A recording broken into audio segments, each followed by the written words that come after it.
Hey guys, welcome back to our channel. Today we're going to compare two popular Wi-Fi systems, Google Wi-Fi system and Amazon eero 6. If you haven't already, make sure to like this video and subscribe to our channel for more tech reviews and comparisons. Both these systems are great for providing coverage for larger homes. Google Wi-Fi system covers up to 1,500 square feet with 1 point and 4,500 square feet with a set of 3. Amazon eero 6 3-pack also provides coverage up to 4,500 square feet, so it's a tie in this category.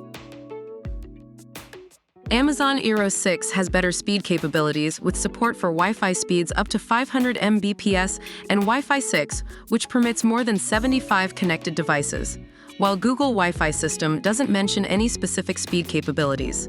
Hence, Amazon eero 6 wins in this category. Both these systems are easy to set up with a dedicated app. Google Wi-Fi system app is straightforward, gets you set up quickly, and allows you to see what's connected.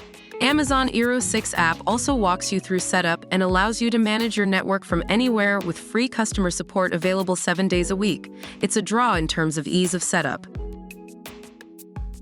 Amazon eero 6 serves as both a mesh Wi-Fi system and a Zigbee smart home hub, making it easy to connect and control compatible devices on your network with Alexa, while Google Wi-Fi system doesn't offer any smart home integration. Therefore, Amazon eero 6 is the clear winner in this category. Google Wi-Fi system is priced at $44 and Amazon eero 6 at $199 for a 3-pack. Since there is a significant price difference between the two, Google Wi-Fi system is the more affordable option. That's all for today's video. Both Google Wi-Fi system and Amazon eero 6 are impressive Wi-Fi systems. However, it depends on your requirements to choose the one that suits you the most. Be sure to let us know in the comments which one would you prefer. Also, don't forget to hit that like button and subscribe to our channel for more tech news and reviews. We'll see you in the next one.